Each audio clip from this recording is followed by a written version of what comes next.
Um, Thank you so much for joining us for the workshop on the 27th.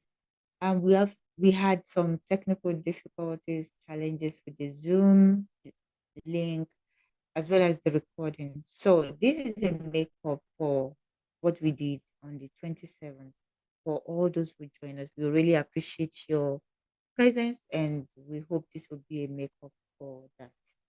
So thank you. So without taking much of our time, I will go into what we had that day. So command line programming in R. So we're going to be exploring working automation at the command line. So Bilikisu Wunmi Olatunji. I'm a data scientist, the founder of Business Data Laboratories, a small startup consulting firm. So, and I'm also the founder and co-organizer of the Abuja R Users Group and R Ladies Abuja. I'm a certified art student instructor in Tidyverse and Shiny Development, and also certified Agile coach and trainer, product owner, and Scrum Master.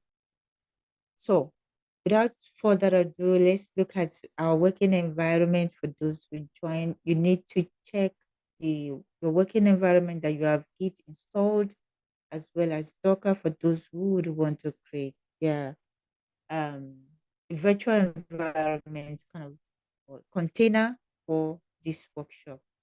So I'm not going to take much of our time here with that. So let's get into the main thing.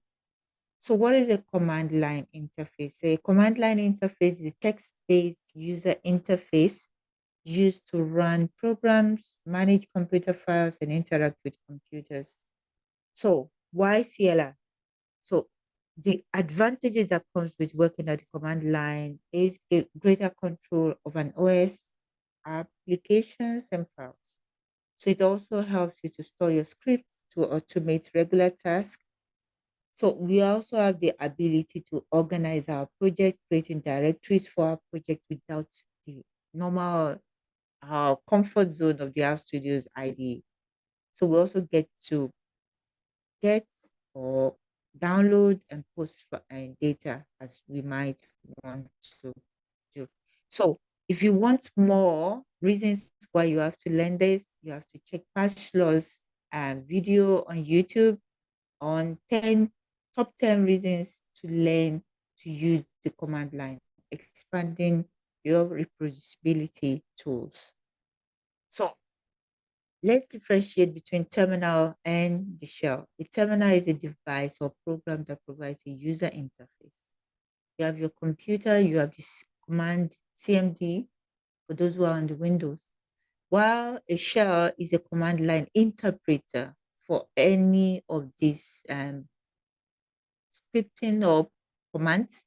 So that processes the commands. So all these commands can come in different forms like the bash, SHS, ZS, ZSH, and the PowerShell. So these are the various shells that we have. So for those who are on Windows, this is the interface. You can get access to the command line interface by typing CMD at the start button.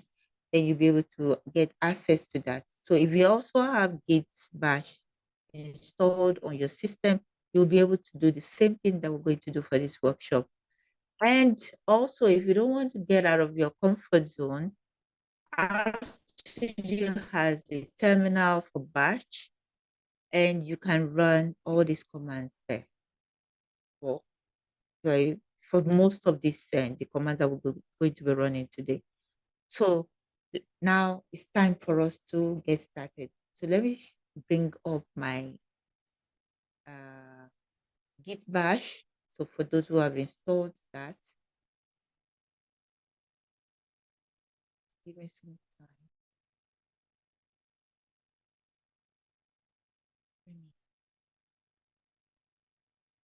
So this is my Git bash terminal. So for those who have the Git installed, you should have access to this. It's one of the options that you get when you want to install Git on your system. So I'm going to kind of So if you're starting afresh to open your Git bash terminal, you would this is what you'll see first. And this will help you to know that, okay, you are actually at the terminal, the bash terminal. So this is where we're going to be working from, and we're going to be using the commands that we have in our slides. So the first thing that we want to look at is that how do we get help? Because it is just black and white, no buttons to click, nothing. So we will have to stick with using only commands. Only commands, no clicking, no dragging. So first, to get help, we'll use this command help, followed by any commands that we're going to bash commands. So first one we'll get in contact with is the PWD. That's going to show us our current working directory. So you can see the brief documentation on this command, and you see the options that you can use to work with the command. So another way you can get information is to type the command name first, space, followed by 2 dashes and the help command. So this will also give you the same thing. So if you're working from Windows, the man and the what is command might not work on your system. So the next thing we want to look at is how to navigate the bash terminal.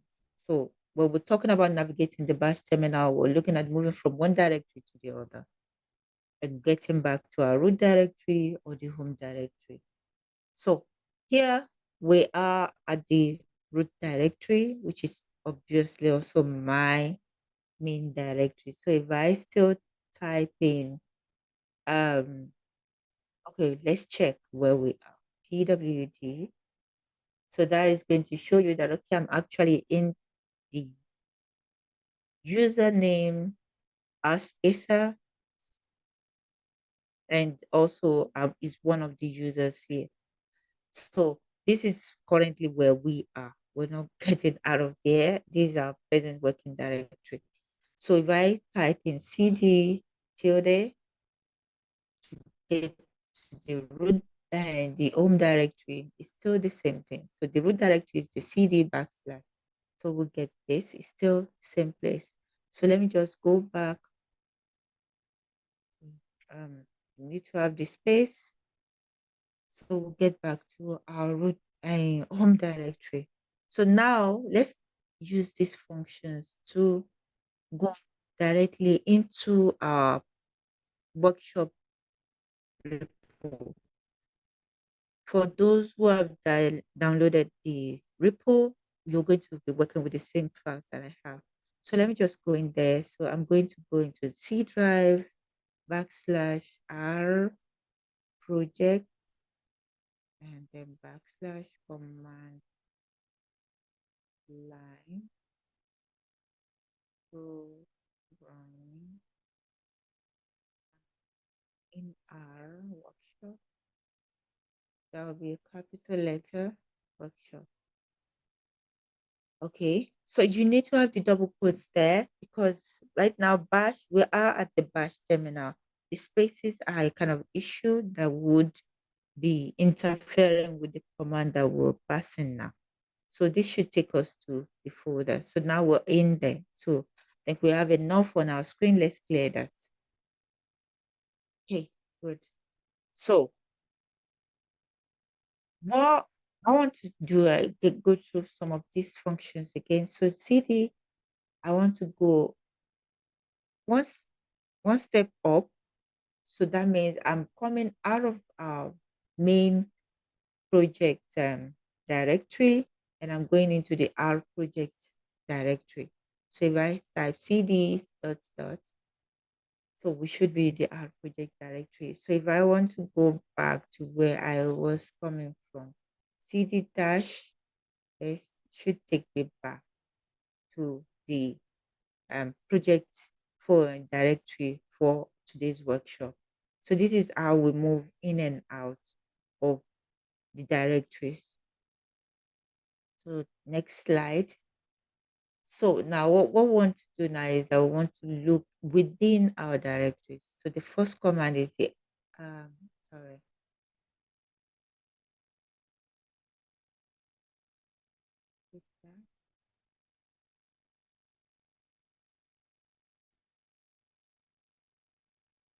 Okay, sorry for that interruption. So we're going to use ls.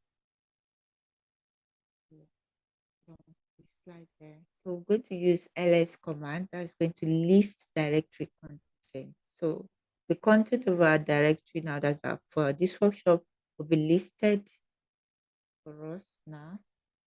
So this is what we have in the directory. So so for today's workshop we have some directories here already created. So uh, that's what we're going to be using for the workshop.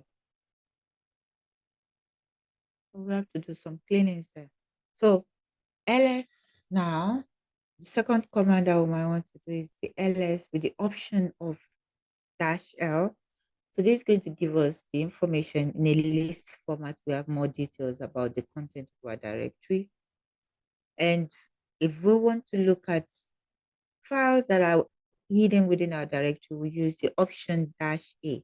So this is going to give us more information and we'll be able to see those hidden files like the .git, no, and so on and so forth. So all these are going to be displayed for us. But the other ones might be maybe we want to go deeper into subdirectories within our main directories, then we might want to use this. It's going to be a little bit much. So the option of -rf would list everything out for us. That's going to be enormous. Everything, both the indian files, everything is going to be highlighted out and read out to us. So let me clear my screen or my terminal in this sense. See, so moving on. So we can also reuse regex for going through the content of our directories. So I'll try for the first one, maybe let's change our directory and go into um, the slides directory. So I'll go into slide. Now we're in the slide directory. This is what it might make sense for us to use the second example that we have here. That is the ls asterisk dot qmt, because we have a file that ends with .qmt. So if I press enter, we'll have that slide .qmt file displayed to us. So the other ones are for files with just two extensions, two letter or two characters extension. So I'll use that asterisk dot question mark. So we don't have any that would be kind of qualifying for this search. So I'll use the second one. That's three question marks. I think the slide file should be displayed. Okay, we have two. So the slide has three characters in its extension. Same thing goes for the refs.bib. So that is that. So these are the ways that we can also search by lowercase and uppercase letters. So the next thing we want to do is we want to make or create some directories. So the command for doing this is mkdir. So the examples we have dir1. So ls, let's check what we have. So within the slide directory that we've created this first uh, the first directory. So let's just get out of here so I don't make things messy. So I'm going to use the cd dot dot. That's going to take us where? It's going to take us one level above. So we are in the main project directory now. So what I'm just going to do, I'm going to write the command again, dir1. So we should have that as part of our main project directory. And this is dir1. So if you want to create multiple mkdir, so that will be dir2, dir3, can make it dir5 or 4, as much as you want. So all these are going to be available and you'll see them there. So now I'll clear the screen again. So I want to create, let's assume we want to create a subdirectory within a directory that is non-existent. Maybe we just want to hasten our task.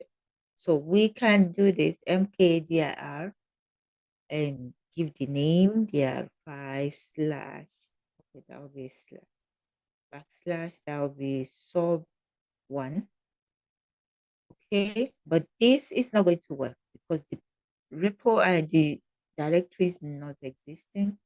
So we're going to get an error, but we can force it. Okay, we acknowledge that the directory is not existent, but it's going to be a parent to the subdirectory. That's the sub1 that we want to create. So this is where we'll add before, get a space before the directory name. So I'll put a space here, mkdir space, then dash p, then dash again, the parent's name for the directory and also the subdirectory name. So now we're forcing it, we're not getting an error. So if I have to list the folders that we have, you can see we have the dir5 here listed.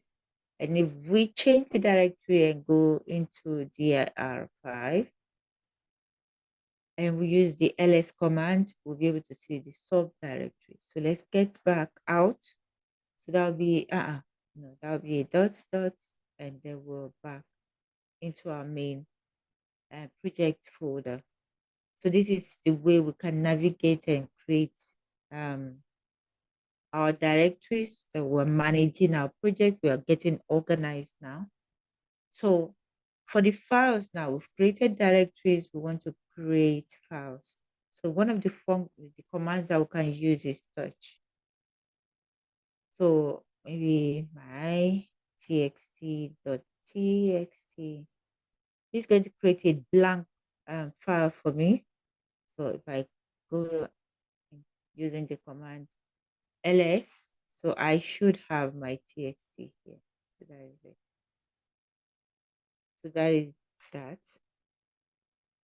So this is just simple command, one single command, one option, two options, and we're good to go. We're already working as if we're comfortable. We're at home working at the command line. We don't need to do drag and drop, and we're even honored that we have some colors now within the terminal. So another way we can also create files is creating a file within a directory. So touch again, then we want to, let's say we want to create a file inside the second directory, so my r dot r. So yeah, I think so td dir2 going there. So we're going to say ls. So we have the folder there. The file. So let's get out of here again. So the more we work with the commands, the better we are in remembering what to use at what time. So let's clear again.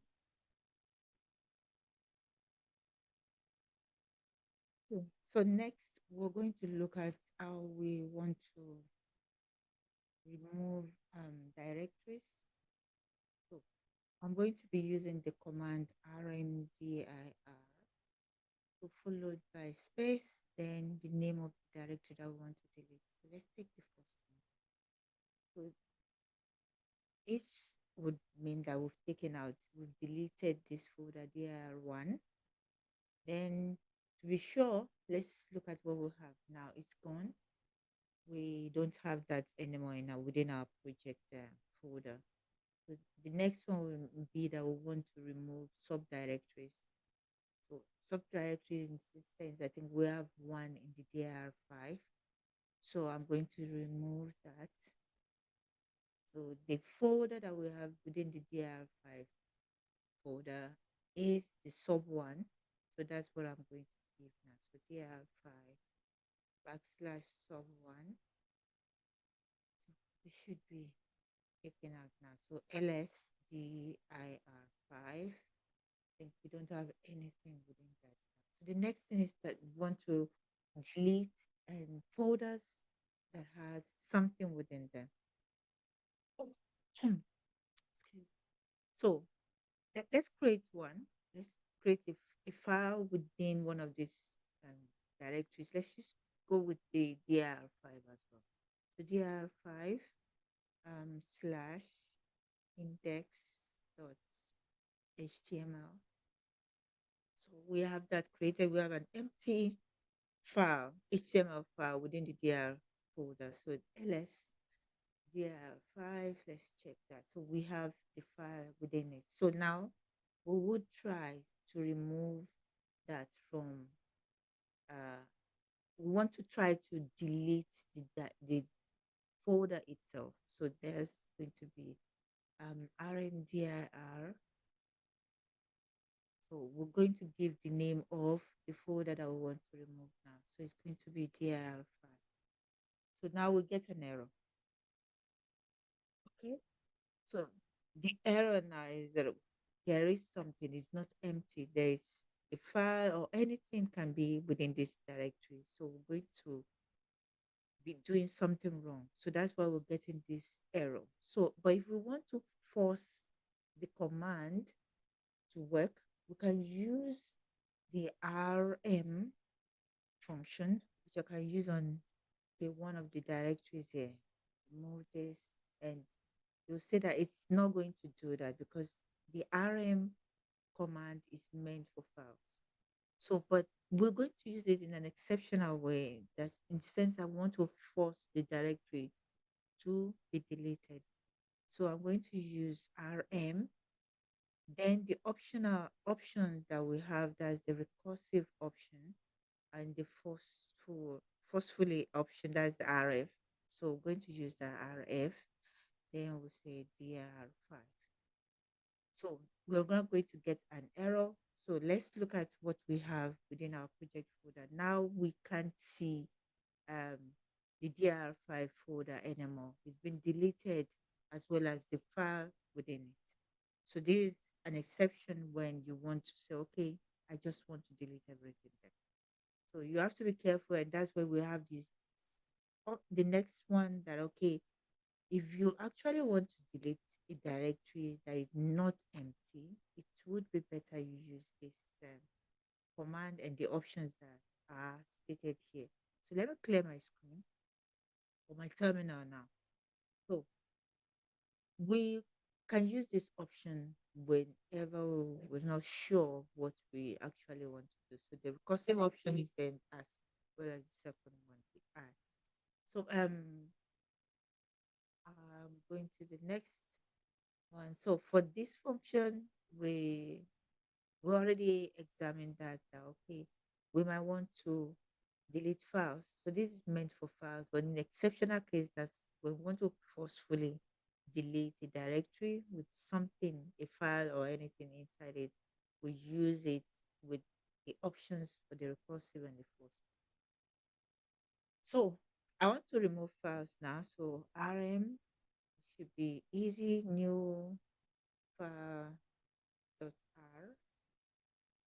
So let's put that ls now. Let's check our report. Then nothing like that is there. New file has been removed. So this is or just then the next one is to remove everything. So I wouldn't want to do that. So remove all files without restrictions within a folder. This is what you can actually do. So, oh, sorry.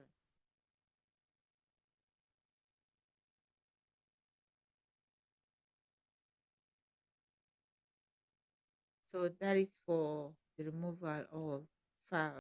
So the next thing that we want to do here is we're going to be copying files and directories from one location to the other. So I'm going to ls. Let's look at what we have here. So from the directories that we have on the screen, I'll just copy directory 2 to 4. So that will be cp dash r space, then I'm copying 2 into directory 4. So this is a copy, not that we're moving it completely out of its current location. That's the DR2. So if we look into what we have in dir4, we should be able to see DR2. That's a copy of it. And we look at our entire project folder, we still have the DR2 there. So we can also move text from one text, copy one text into another. So in this instance, okay, let's just create a new one. So maybe you want to create, we've not touched on the cat command. So, but the most important thing is that we can move whatever the content of one file into another one. So let me try to create a CSV file. So then we'll be able to see what is inside one compared to the other. So penguins the CSV is here. So I want to create another CSV, my CSV dot CSV. So let me add that. Now I want to copy. So let's copy penguins dot CSV into my CSV dot CSV. So that, I believe now we should have what the content of this penguins dot CSV inside of my CSV dot CSV. So I can use this command. We're going to get to this, my CSV dot CSV. Hopefully we can open that, and you can see now we have everything from the penguins file now inside the my CSV file. That's a lot. So you can see the content. We're going to talk about the cat command later. So this is how you copy from one file to another. So we had an empty file before. Now we were able to move what is in the penguins.csv file into this. So let's clear the terminal. So I'll go to the next slide. So this is where we want to move a file into another location, okay, or the content of a file into another file, might be a different type, depends on what we want to do, and we can also rename. Logically, like when we're moving the file, we might want to change the name. So let me try to create another file. So search, search. Um, okay, let's see. How can we move something? Okay, let me just create a file that is not having any extension. My file. Okay, so I have that. So my CSV now. Okay, let me move my CSV, my CSV. We now have data inside my CSV, the CSV, but we want to move it into another file. So my file. So this is run. Then let's see my what is inside my file. Hopefully it will be something like, so this is what we have. Everything is has been moved there. Then let's see what we have inside of my CSV cat, my CSV dot CSV. Now there's nothing like that.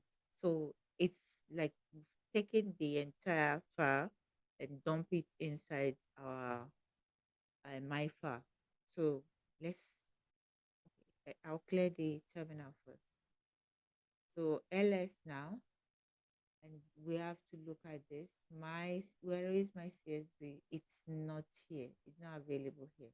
But the penguins.csv that we copied earlier is still there. But my CSV has been cut and dumped into my file. So that is what is happening here now. So I can still move what is in my file because it has no extension, might not be useful. So we want to move it into another file. So we have okay, my new CSV dot CSV. Okay, so this is going to like we are renaming and also moving into a new file. So let's see what we have here. My new CSV has been added, and we should have that the content of my file there. And we look carefully at the screen now. The file, my file, is no more available. So the function is the command is actually very helpful. One, I can rename a new file and as well as move the content of one file to another. We rename it, we move the content, then we don't have the file that we moved. Then we can also use it logically to create a new file without even having it there.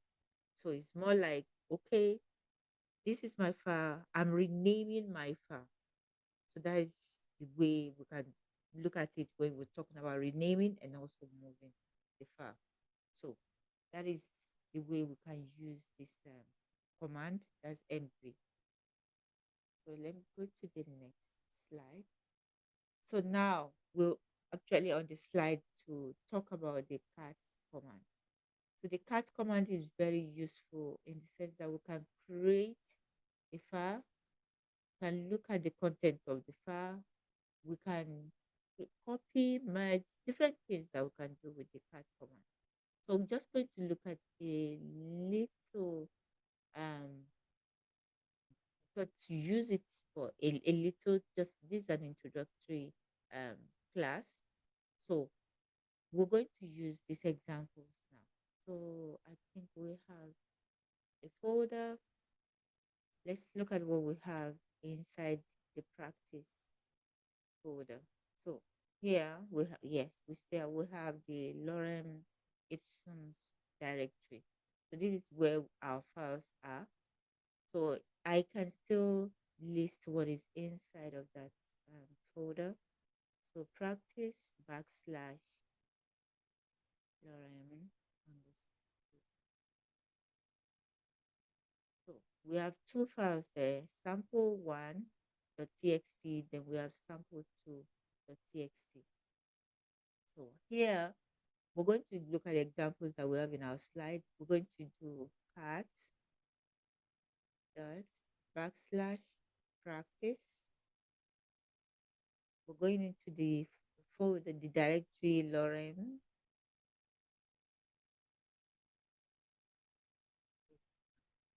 Okay. So then we want to go for the file sample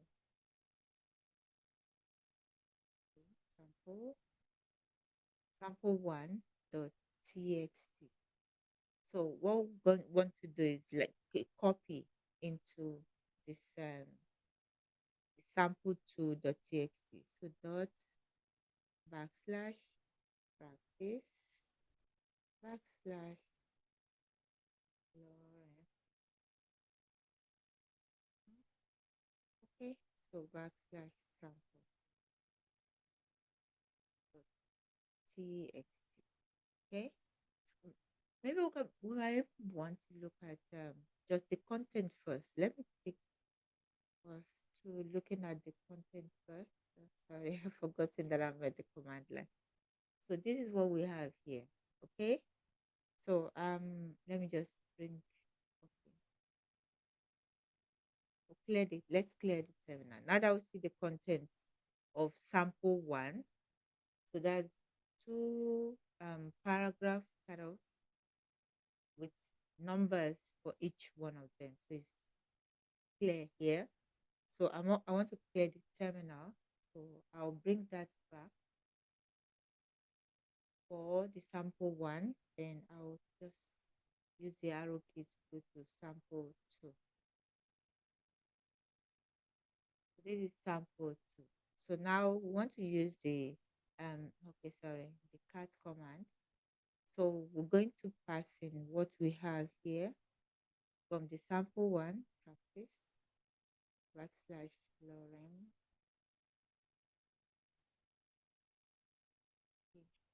backslash sample one dot txt. So the next one where we're moving the file to is going to be dot backslash practice backslash Lorem.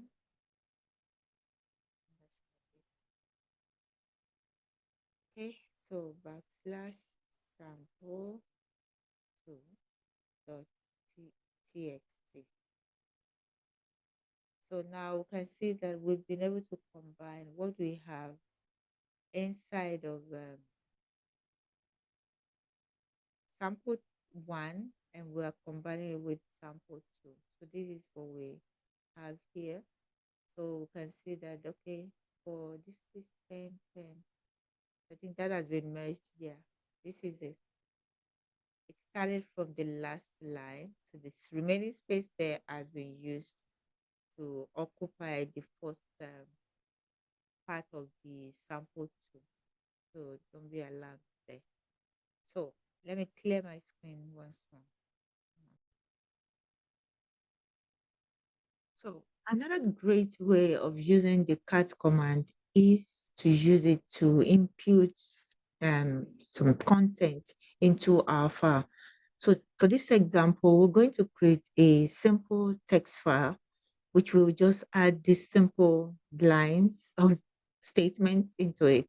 So we'll start by putting in the cat command, space, then the greater than sign, space, the name of the text that we want to create, the text file. So in this case, it's going to be Kati text dot txt. So if we click the enter button, we're going to get a prompt. It's not going to take us back to our bash terminal. So we're going to have a prompt. The cursor is going to continue to blink. This is showing us that we can add content to the file that we want to create now. This where we add content, even if it's going to be code. But for this example that we're going to showcase now, we're just going to add these 3 lines of code. So I'm going to say for the first one, bash is simple. Then if you click enter again, you have the prompt is still there. So it's a bash is fun. Click enter again, 3. Bash is awesome.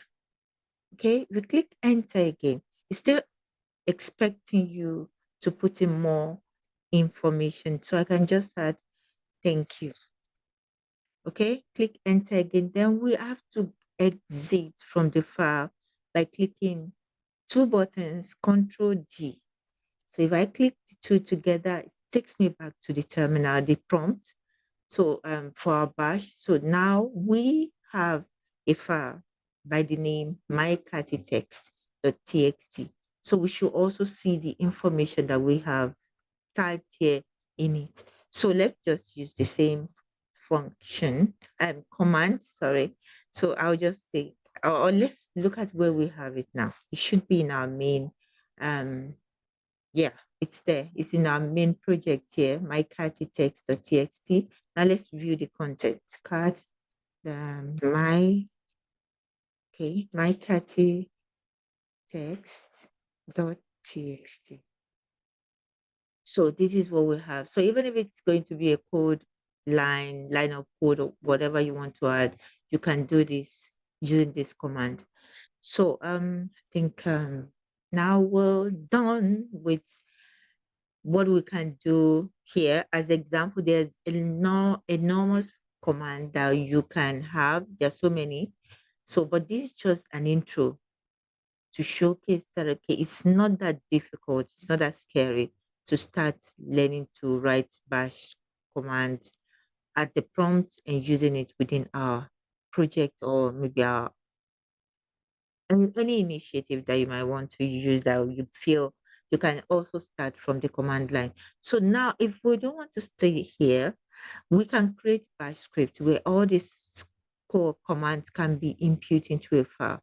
So we look at this as a shell script. So we're going to move from the terminal. We're going back into R Studio where we're going to look at batch scripting. We're going to create our own files, then we'll be able to do more with batch scripting. So I'll take you there now. So R Studio.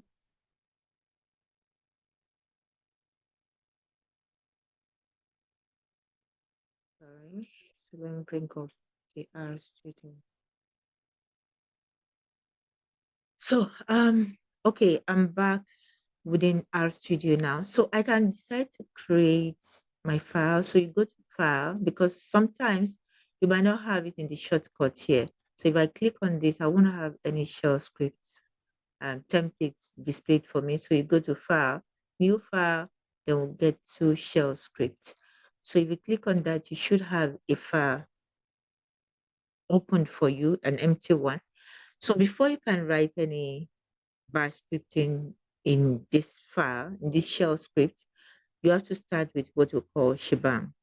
So that is the pound sign followed by the exclamation mark, then the path to where your system is going to be able to kind of execute any command that is coming, that is going to be written within the file. So this is going to be USR, I think bin, then backslash, they will tell it which of these commands are we using is bash. So we can start with echo. This is a command that is going to display anything after the space in quotes now. So hello. So if I save this as my first bash, so I'm going to save that. I have it within my, okay, actually I'm within my bash scripts. So this is now saved here, my first bash script. So I can go to the terminal now. Let me expand this. If I go to the terminal, let's clean up a little bit. So, and I put in dots, there's a period. I type in the period, backslash. Okay. Sorry, let me close this terminal on a new one. So let's say dot backslash practice, then backslash bash underscore scripts. Okay, then backslash my first bash dot sh. Okay, so if I press enter key, it's now displayed the um the text, that's a string after the echo command, that's hello. So I can still go back and then make some changes like hello world. So I will just save that. Then if I go back to the terminal, let's expand this. So I use the arrow key to bring it back, then run that again, pressing the enter key, then I'll have hello world. So now we're moving from just typing commands at the prompt into creating scripts that could help us to do so much more without being in our usual our studio IDE. So This is how you can create your bash script. You can also add comments. Okay, my first bash script. Okay, you can add comments, you can add the name of the author, you can give instructions or something that could help your colleagues or your team to understand better what you have in your script. So this is just basically how you can do this in R. So I'm going to take us through some of the files that I've created here so that I would be able to save much of our time. So I'm going to go for the first one here. Let's go with variables now. So when you want to work with variables in Bash, it's different from what we have in R. So for any variable that you want to have within your Bash script, all you just need to do is you can have the dollar sign followed by the number. This is like an identity, a number um, telling your system, your operating or the shell. Okay, this is the first one. They are going to be shown by the numbers. So this is just creating one. Then we are going to accept this from the terminal, from our user or whoever is running the script. We're going to have that imputed while we want to run our script itself. So first, I want to just say, okay, give us a URL.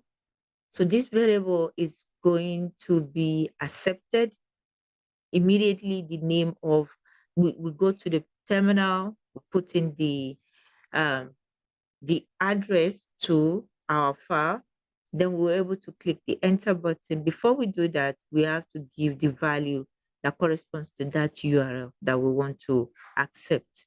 So that's now going to be displayed at the terminal for us because of the echo command. So if we have more than one variable that we want to use, then we have to continuously increase the number. That's it, like it's just like a row number or the variable number. So from 1, 2, 3, 4, 5.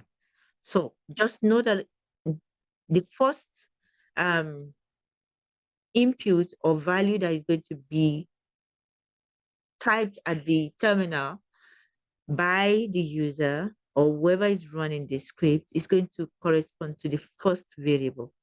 So the next one is going to be for the second variable. So you just know how to place your variables within your script.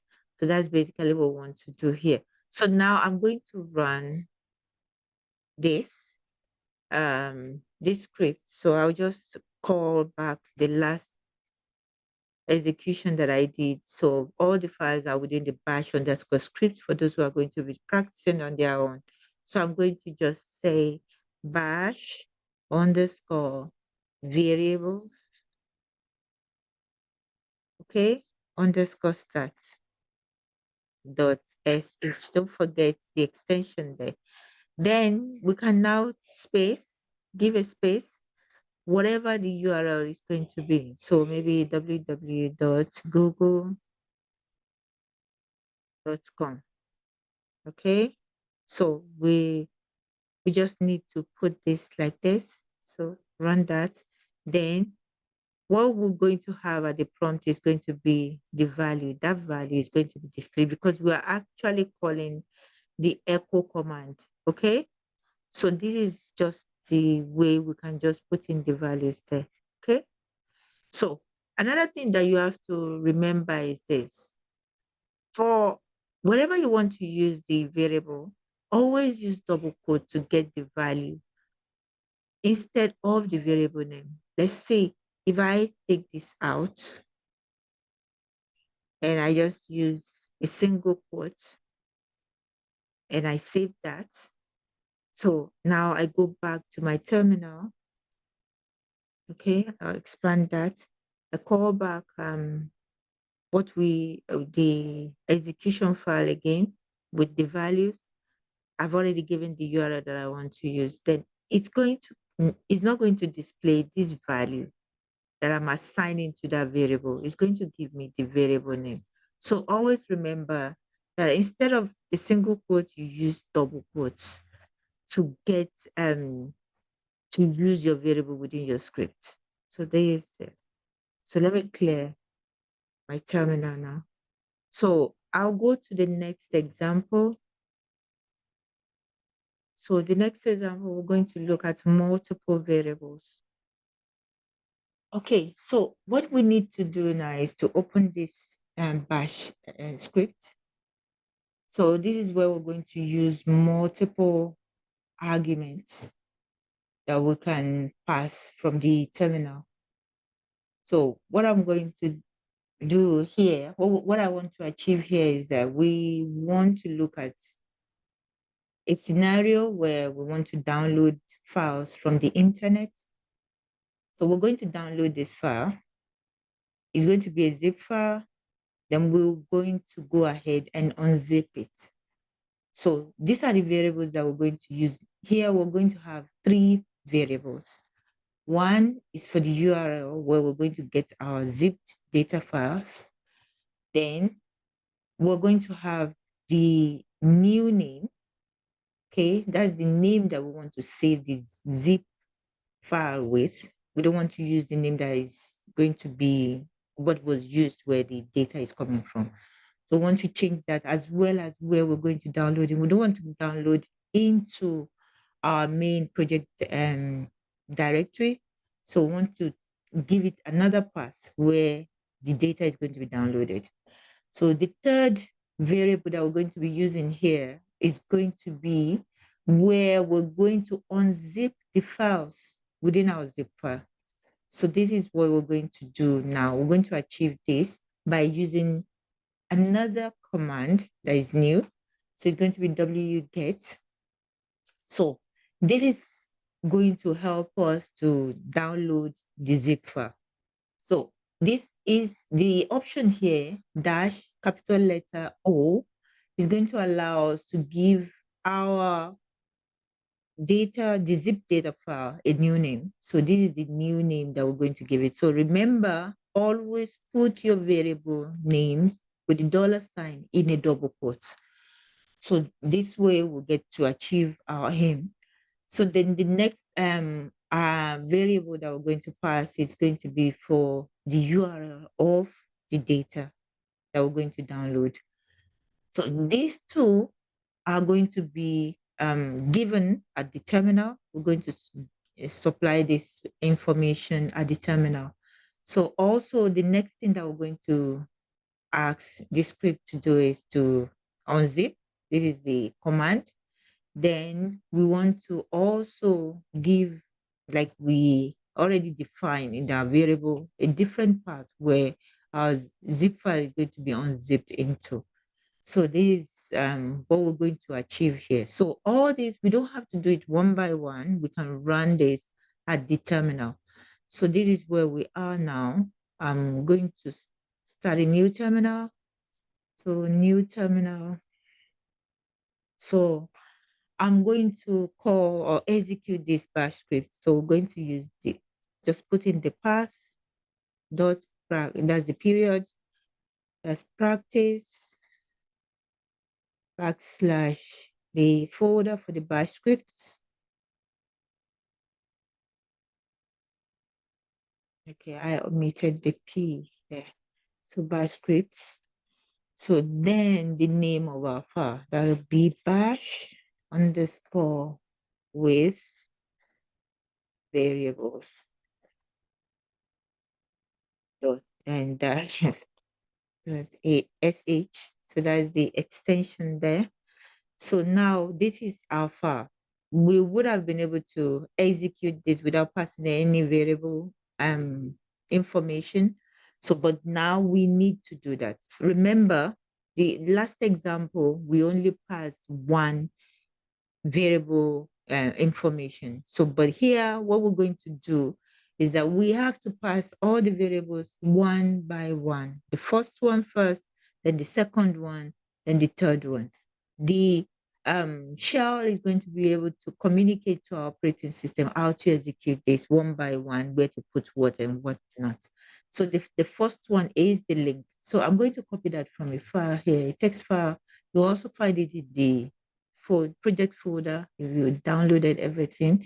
So just know that if you're working on Windows, you have to right click on your terminal, then you paste. Remember the space. So this is the first argument from what we've defined in our bash script. So the second one is the name, the new path and the new name for the downloaded zip file. So what we're going to do, I want us to download that inside the practice folder. We have the data folder and there's another subfolder that is called zipped. So this is where we're going to go into the period backslash practice backslash data backslash zipped. So then backslash, we give it a name. So I'm going to give it data.zip. Okay.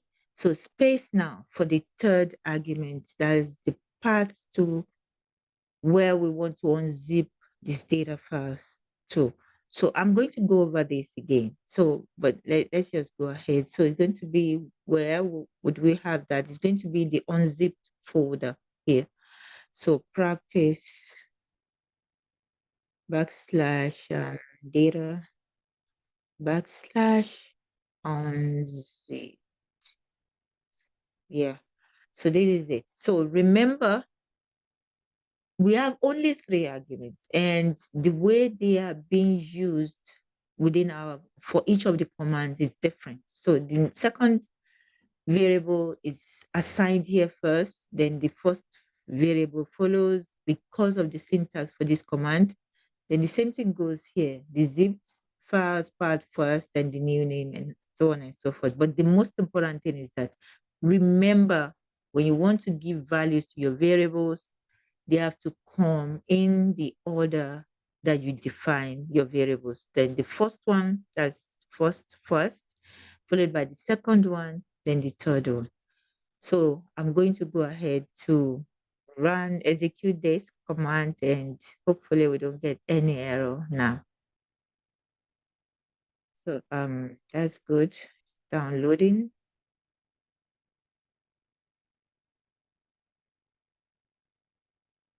So now we don't have anything within so I think we should have the data now. We have the data.zip now. So let's go back to the unzipped. We should have everything. And now we have everything unzipped here. That's awesome. So we can share this with anybody in our team and just give them that, okay, this is the bash script. They can run it at their terminal anytime, anywhere, either on a Mac or on a Windows. So it's not defined by the IDE anymore. So this is one case scenario where you can do this. So somebody can now take it from here and maybe a member of the team and go ahead with the data analysis, that any task that they might want to do with the file that has been downloaded. So that is for this one. So let me close this. So the next example that I want to take us through is we want to look at kind of running a Shiny app. So I got this example from Epsilon. So the file is here within this folder. So this is the file. So it's a simple example of a web a Shiny application. So simple. Then we're going to run this from the command from the terminal. So this is the script. So what we have here is kind of this different from what we've been seeing so far in our bash scripts. So, but here I'm using this command, R script, to run an R file.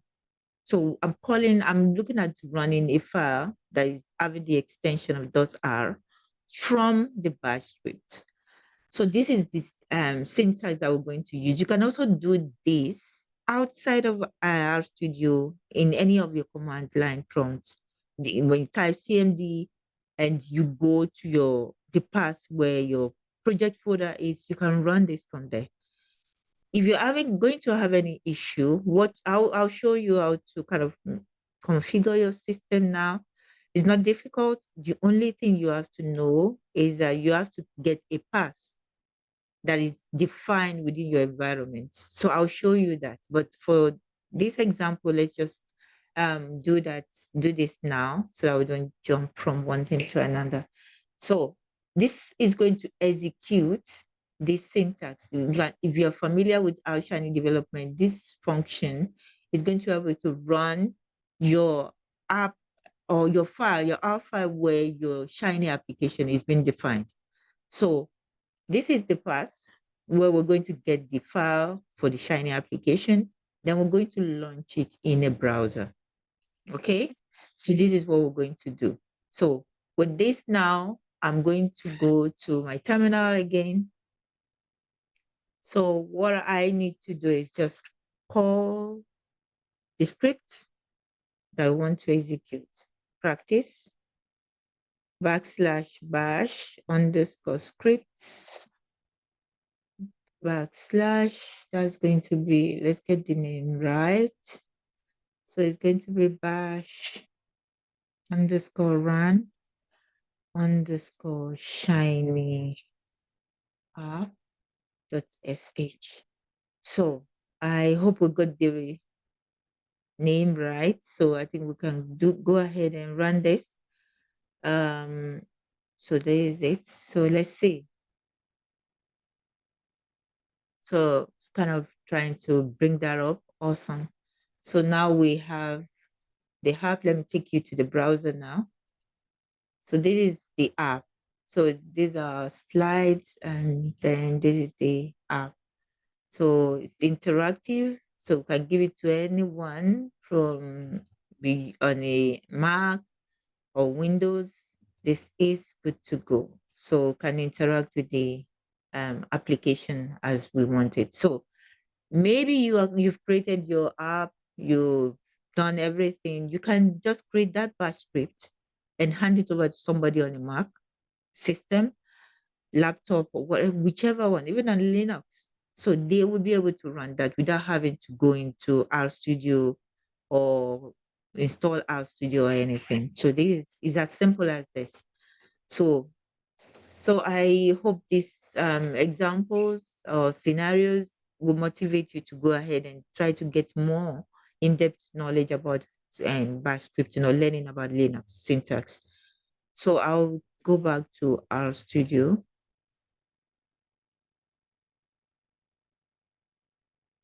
Okay, so I think so this will be the last scenario or examples that I'm going to give with running R code or any command line syntax from the bash script. So now, in case maybe you want, okay, don't let me forget it. So for those who are on Windows, if you having issues maybe running your system, your R script uh from the command line, so you might want to go into uh getting your system set up. So I'll go into control panel. So okay, so let me take you back to the control panel. So we can search for environment. So environment. So I hope you can see my screen here. Yeah, it's being shared. So if we click on that, we click on edit environment variables.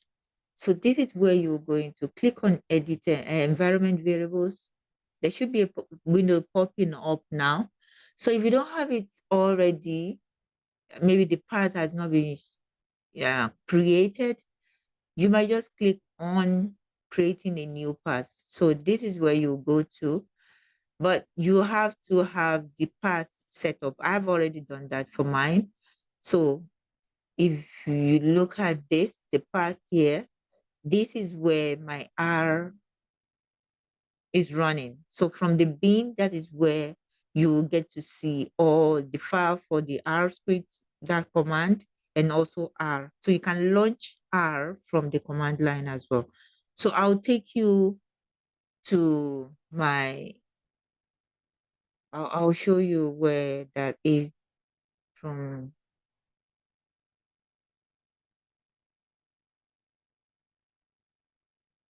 let me go into,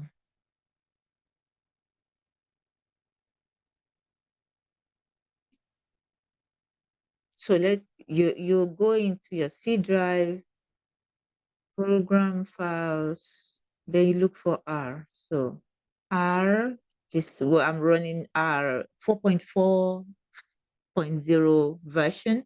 So maybe yours might be different, but the part that we need is the bin for the bin. So you can see the R and the R script is here. The files are here. This is where your operating system shell will be able to tell your operating system to be able to have all the information for it to run this script at the command line. So you just copy this, go through the environment from your control panel, search for ENV environment. You just click on edit environment, then you'll be able to place this path as a new path in your environment. So then you are good to go. You can run that from the command line. So that is just that. So that is it. So now we're going to move to our script. I'll be running, okay, let me close this terminal, still having the Shiny app there. So I'll open a new one. So now we want to look at running our scripts from the command line or the terminal, whichever preference you have, I can run it from the terminal here.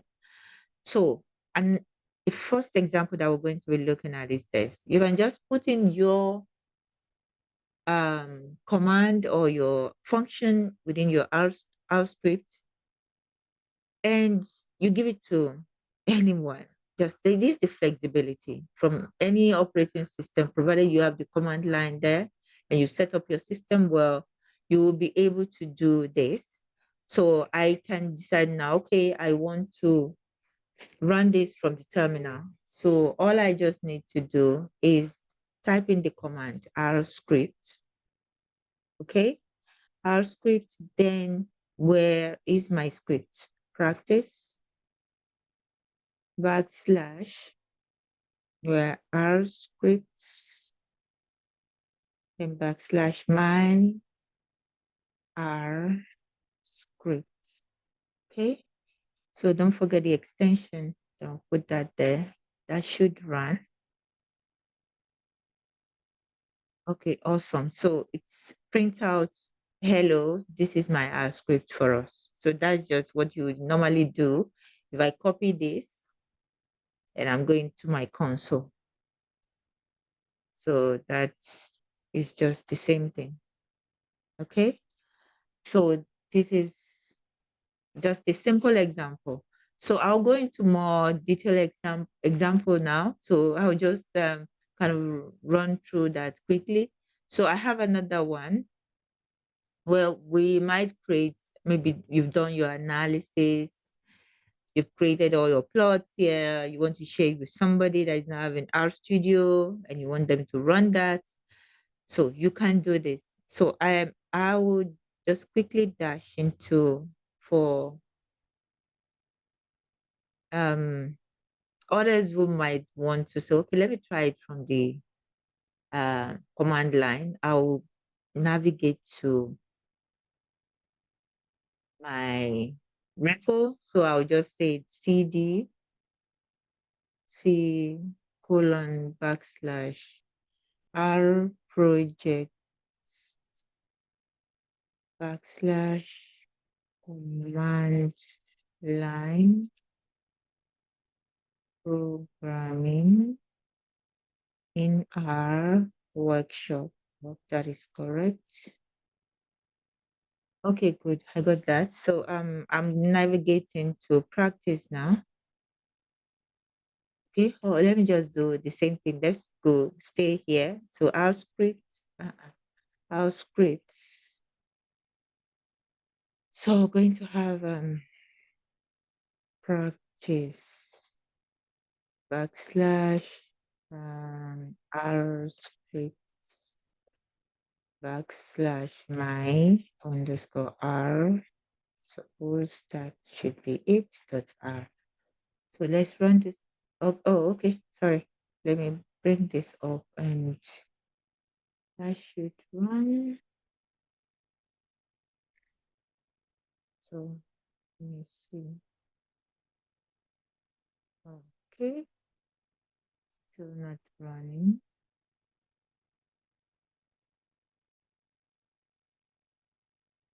Okay, let me try that again. Oh, okay, yeah. I added S to the script. It shouldn't be there. So let me bring it back now. So if I run that, that should work. Okay, awesome. So that shows you that you can still run it at the command line. Sorry, I added the extra S to the R script command. So we shouldn't be. Then another thing you can also do is this. If you want to initiate the R interface at the command line, you can do it here by just typing in R. So you will get access to R in the R interface now. So you're at the console now. So I can just say 2 plus 3. You get that. You can say print. Okay. My name is Bilikisu. So that would be it. So that's just it. So you can run as many command that you want to test here, provided you have R on your system and you don't want to go into R Studio. So that is this. So I'll close this up now. Okay. So I'm going back into my R Studio. So I'll still stay on the command line. So okay. So and the next example will be the creating visuals. So you would have a script like this. You might want to share it with anyone. The same thing, you can also run it at the command line. So what I'm planning to achieve with this is that I want to create some visuals and also save them all together as a single graphic within my project file or folder.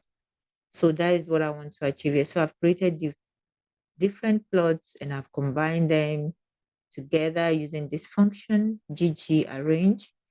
From the ggpub package that will get in the data set from Palmer Penguins.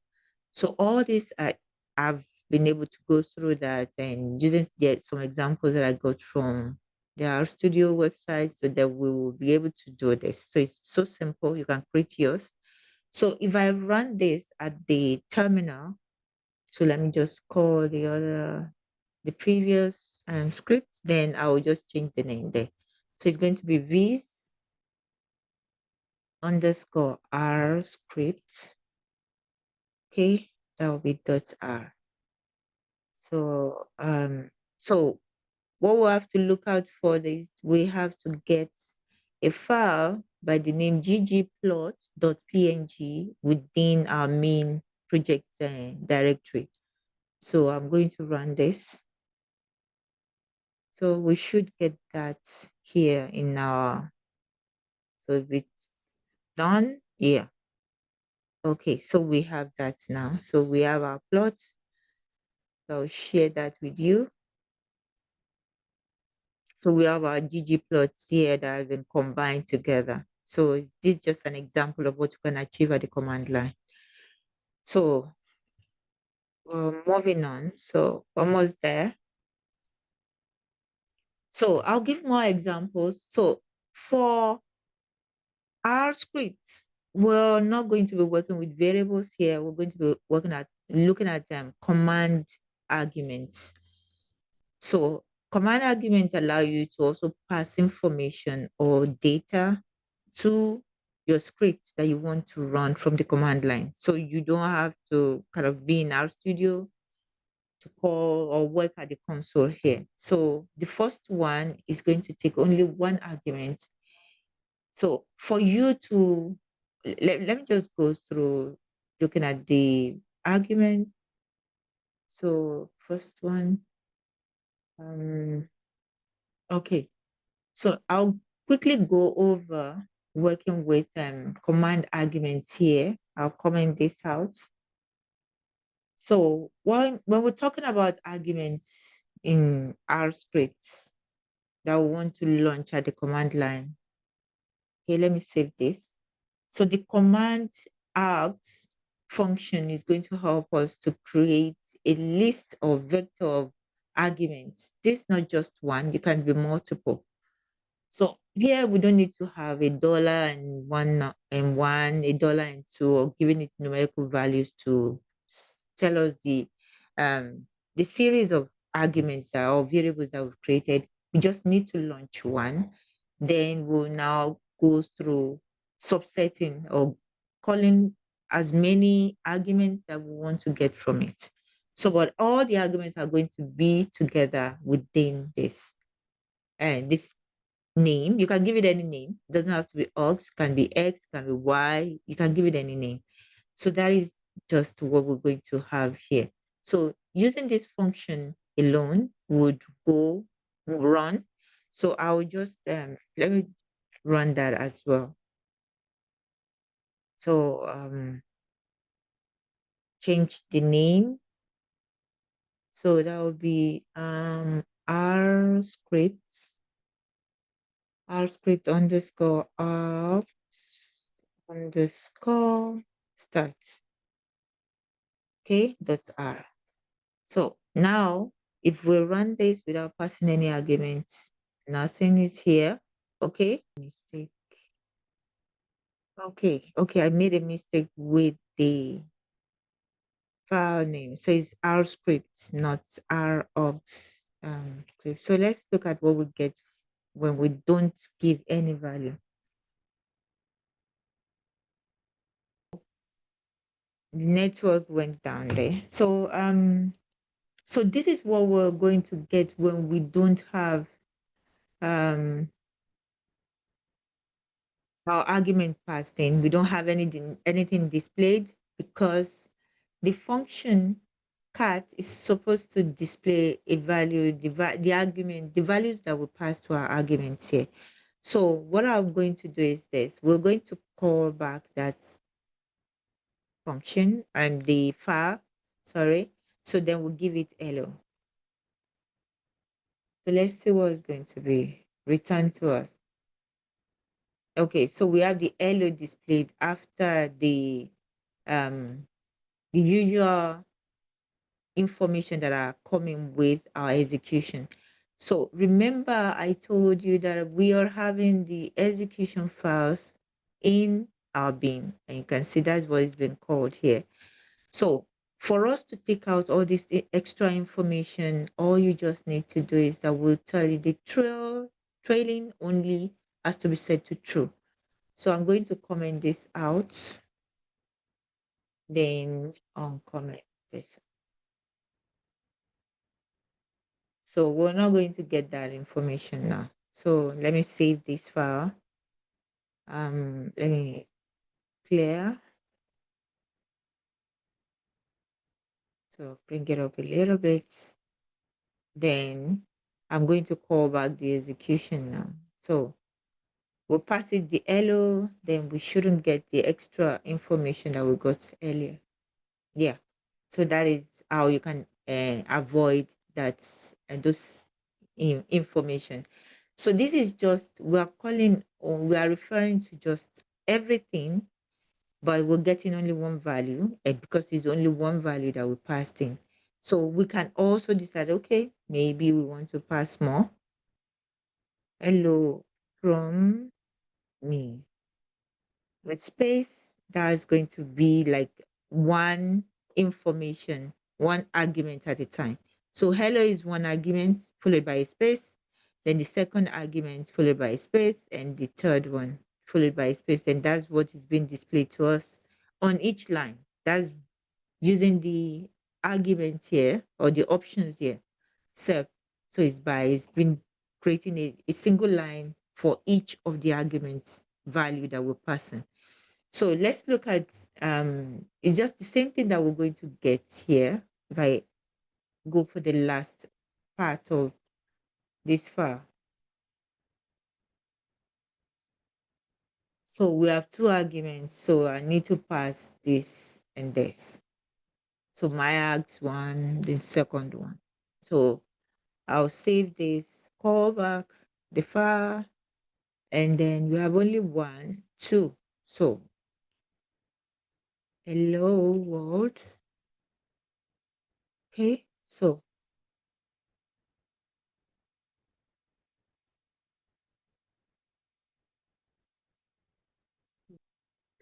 okay, I think I made another mistake here. So I'm going to uncomment this. I forgot to uncomment this aspect. That's why we're getting that error there. So it's not being able to reference the args that we actually created. So I'm going to run this again. Let me clear my screen. Clear. So yeah, there's a big issue with live coding. So I've uncommented that. I think we should not get an error now. So I've passed in the two arguments and the two values. So we should get that displayed here. Thank you. So that's good. We're good to go now. So now let's use this in a good a real life scenario, kind of an example that is simple enough. So for the last script that we ran, we gave it a file name, but now we want to use that as an argument. You can remember I said you can give the command, the value for your command args name as a name that you assign to your command arguments. You can give it any name. So here I'm using X. So now the variable or the argument's name is now going to be arg1. So that is for this. So I'm assigning it to the first value or the first item of this vector. So it's going to be assigned to this. So this is what we're going to assign to the output file name from this argument of the function that we created. So here I created a function that is going to take the output file name. It's going to do the same thing like what we did, but in this instance, we are calling a function. We're executing it here by passing in the argument arg1, which is the first item within the command arguments vector. So that is going to be what we're going to do now. So let me go back to the terminal, just call this, and then I'll change the script name. So I think what we'll have now, I hope I won't have any typo again. One args.r. Hopefully that's correct now. I won't get an issue. Oh, okay, sorry. I was too scared here. So I'm not going to have anything in my environment here. I don't think so. Okay, only the GG. So I didn't pass in the argument. So I'm going to do that now. Let me clear my screen. I didn't give it an argument. So the lesser you fear, the better. So I'll give it my arguments now. So I want it to be kind of another name, my ggplots.png. So that would be the value that I pass to my argument. So let's see. We should have that in our main project directory now. That is done. Okay, good. So now I have that here. My ggplots.png. That was the pic and the image that is going to be created. So that is this. So this is the image now. So we'll go back. Let's go back to our studio. So that is that. So let's look at two more arguments. And we'll round up on this today. So for the workshop. So now here we're going to use the same plots, but we're going to look at the output name and also the group name. So whichever group that we want to use here is going to be passed into our ggplot uh, function, sub-function that geom_histogram, and also for the geom points, the jitter, that's the group name. Then the last information, that's for the output file name is going to be passed in as well. So this is our syntax for the command arguments. We'll have that. So the first variable or argument is going to be this. then we also give the second item in our command args to the variable two or the argument two. So just give it any name. It doesn't matter. So that's just it. Provided you give based on the sequence, the first one comes first. So first V1, the variable one is the file name. So let me bring that up. Okay. I think it will be better to clean up first. Clear.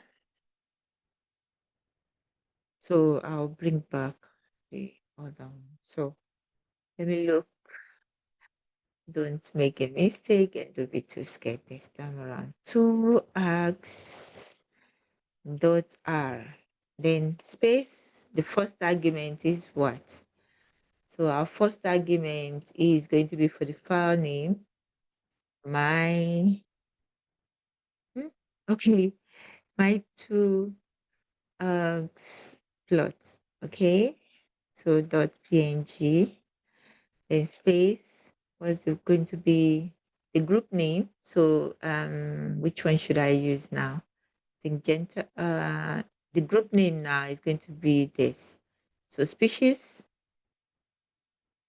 So it's the group come on.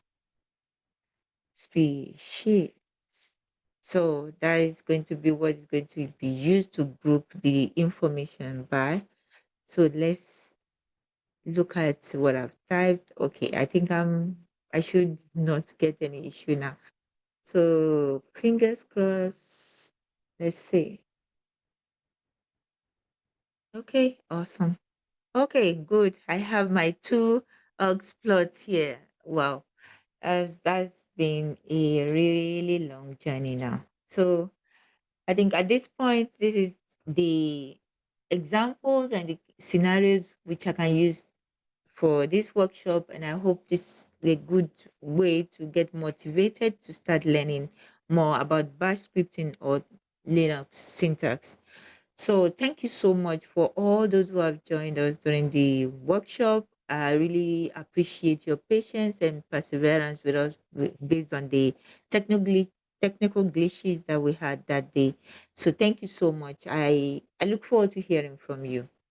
So bye.